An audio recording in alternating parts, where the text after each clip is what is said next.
Es cierto, siempre he sido nervioso, muy nervioso, terriblemente nervioso. Pero ¿por qué afirman ustedes que estoy loco? La enfermedad había agudizado mis sentidos, en vez de destruirlos o embotarlos, y mi oído era el más agudo de todos. Oía todo lo que puede oírse en la tierra y en el cielo. Muchas cosas oí en el infierno. ¿Cómo puedo estar loco entonces? Escuchen y observen con cuánta cordura, con cuánta tranquilidad les cuento mi historia. Me es imposible decir cómo aquella idea me entró en la cabeza por primera vez, pero una vez concebida me acosó noche y día. Yo no perseguía ningún propósito, ni tampoco estaba colérico. Quería mucho al viejo, jamás me había hecho nada malo, jamás me insultó, su dinero no me interesaba. Me parece que fue su ojo. Sí, eso fue. Tenía un ojo semejante al de un buitre, un ojo celeste y velado por una tela. Cada vez que lo clavaba en mí se me helaba la sangre, y así, poco a poco, muy gradualmente, me fui decidiendo a matar al viejo y liberarme de aquel ojo para siempre. Presten atención ahora. Ustedes me toman por loco, pero los locos no saben nada. En cambio, si hubieran podido verme, si hubieran podido ver con qué habilidad procedí, con qué cuidado, con qué previsión, con qué disimulo me puse a la obra.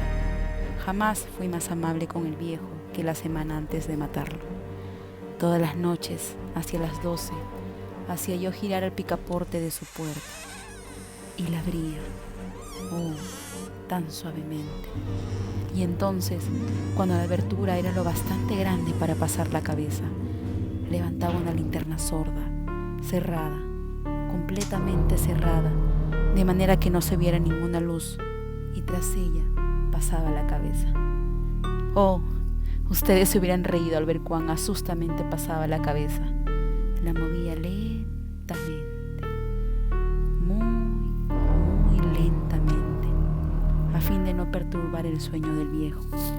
Me llevaba 1 hora entera introducir completamente la cabeza por la abertura de la puerta, hasta verlo tendido en su cama. ¿Es que un loco hubiera sido tan prudente como yo? Y entonces, cuando tenía la cabeza completamente dentro del cuarto, abría la linterna cautelosamente.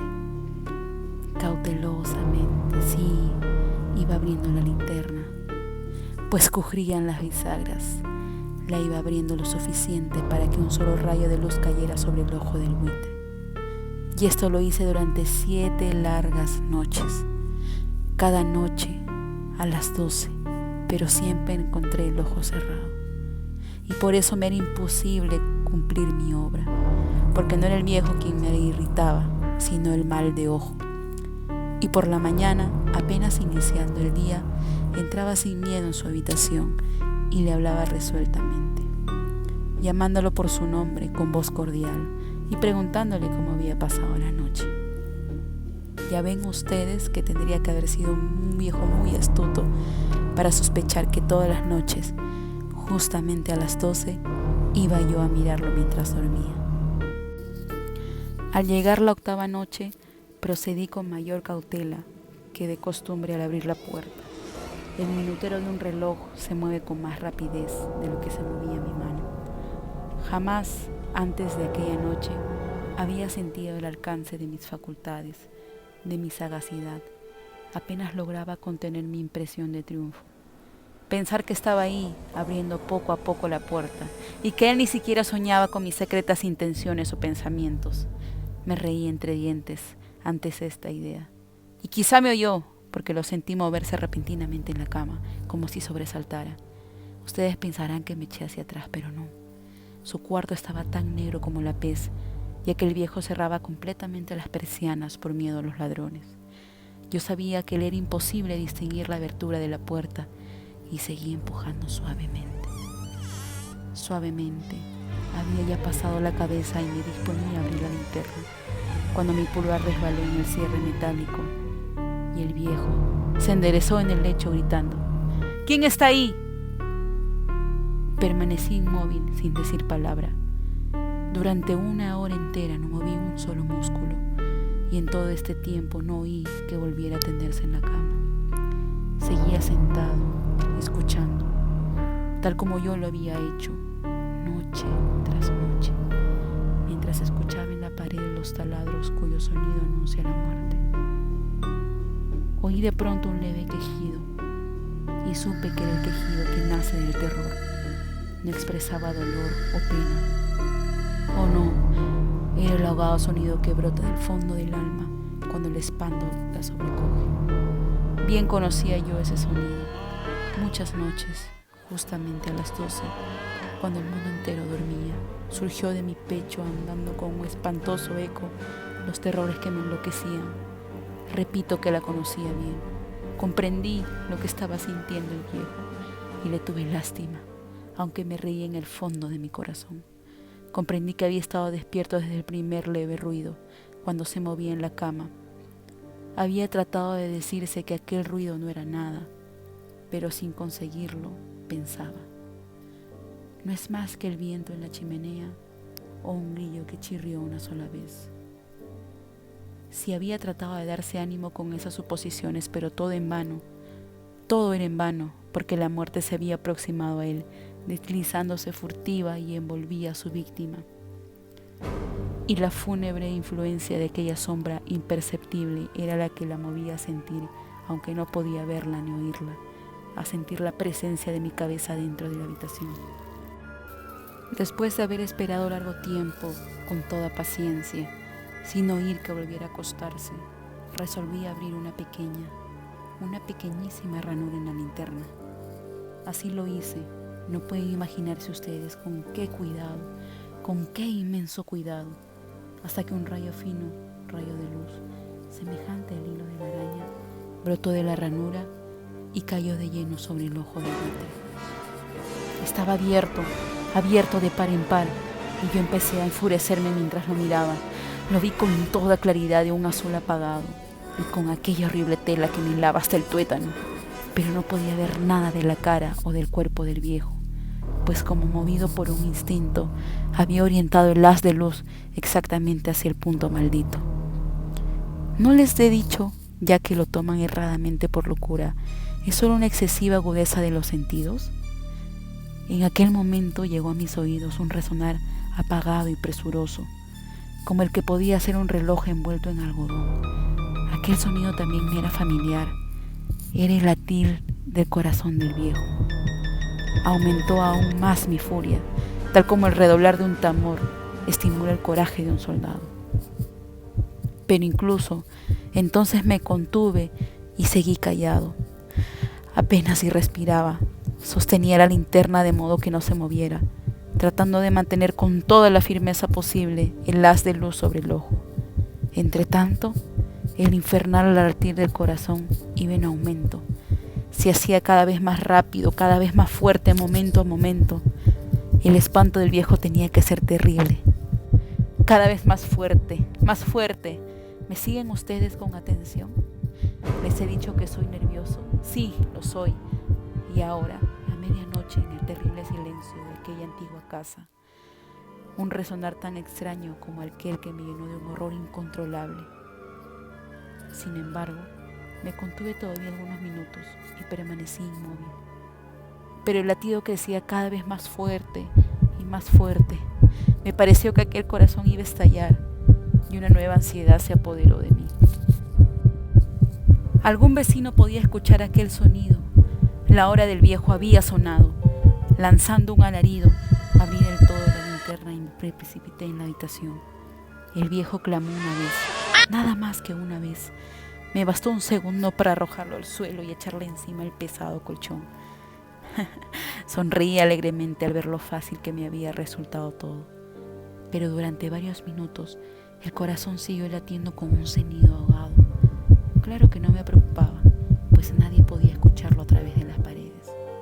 Cesó, por fin dejó de latir. El viejo había muerto. Levanté el colchón y examiné el cadáver. Sí, estaba muerto, completamente muerto. Apoyé la mano sobre el corazón y la mantuve así largo tiempo. No se sentía el menor latido. El viejo estaba bien muerto. su ojo no volvería a molestarme. Si ustedes continúan tomándome por loco, dejarán de hacerlo cuando les escriba las astutas precauciones que adopté para esconder el cadáver. La noche avanzaba, mientras yo cumplía mi trabajo con rapidez, pero en silencio. Ante todo descuarticé el cadáver. Le corté la cabeza, brazos y piernas. Levanté luego 3 planchas del piso de la habitación y escondí los restos en el hueco. Volví a colocar los tablones con tanta habilidad que ningún ojo humano, ni siquiera el suyo, hubiera podido advertir la menor diferencia. No había nada que lavar, ninguna mancha, ningún rostro de sangre. Yo era demasiado precavido para eso. Una cuba había recogido todo. Cuando hube terminado mi tarea, eran las 4 de la madrugada, pero seguía tan oscuro como a medianoche, en momentos en que se oían las campanadas de la hora. Golpearon la puerta de la calle. Acudí a abrir con toda tranquilidad, pues, ¿qué podía temer ahora? Hallé a 3 caballeros que se presentaron muy civilmente como oficiales de policía. Durante la noche, un vecino había escuchado un alarido, por lo cual se sospechaba la posibilidad de algún atentado. Al recibir este informe en el puesto de policía, habían comisionado a los 3 agentes para que registraran el lugar. Sonreí, pues, ¿qué tenía que temer? Di la bienvenida a los oficiales y les expliqué que yo había lanzado aquel grito durante una pesadilla. Les hice saber que el viejo se había ausentado de la campaña. Llevé a los visitantes a recorrer la casa y los invité a que revisaran bien.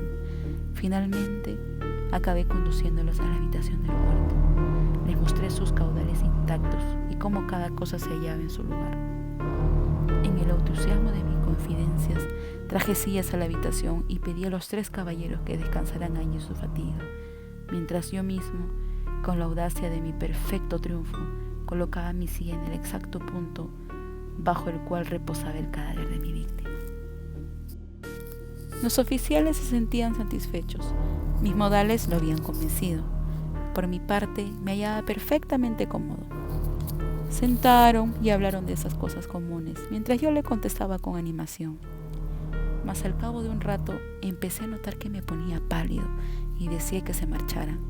Me dolía la cabeza y creía percibir un zumbido en los oídos, pero los policías continuaban sentados y charlando. El zumbido se hizo más intenso, seguía resonando y era cada vez más intenso. Hablé en voz muy alta para liberarme de esa sensación, pero continuaba lo mismo y seguía siendo cada vez más clara, hasta que al fin me di cuenta de que aquel sonido no se producía dentro de mis oídos. Sin duda, debí de ponerme muy pálido, pero seguía hablando con creciente soltura y levantando mucho la voz. Empero, el sonido aumentaba. ¿Y qué podía hacer yo? Era un resonar apagado y presuroso, un sonido como el que podía ser un reloj envuelto en algodón. Yo jadeaba, tratando de recobrar el aliento. Sin embargo, los policías no habían oído nada. Hablé con mayor rapidez, con vehemencia, pero el sonido crecía continuamente. Me puse en pie y discutí sobre insignificancias en voz muy alta y con violentas gesticulaciones. Pero el sonido crecía continuamente. ¿Por qué no se iban? Anduve de un lado a otro a grandes pasos, como si las observaciones de aquellos hombres me enfurecieran, pero el sonido crecía continuamente. ¡Oh Dios! ¿Qué podía hacer yo? Lancé espumarajos de rabia, maldije, juré, balanceando la silla sobre la cual me había sentado. Raspé con ellas las tablas del piso, pero el sonido sobrepujaba a todos los otros y crecía sin cesar. Más alto y más alto. Y entre tanto los hombres seguían charlando plácidamente y sonriendo. ¿Era posible que no oyera? ¡Santo Dios! No, claro que oían y que sospechaban. Sabían y se estaban burlando de mi horror. Sí, así lo pensé y así lo pienso hoy. Pero cualquier cosa era preferible a aquella agonía. Cualquier cosa sería más tolerable que aquel escarnio. No podía soportar más tiempo sus sonrisas hipócritas. Sentía que tenía que gritar o morir. Y entonces, otra vez, escuchen más fuerte, más fuerte, más fuerte, más fuerte. Basta ya de fingir, malvados. Confieso que lo maté. Levanten esos tablones. Ahí donde está latiendo su terrible corazón.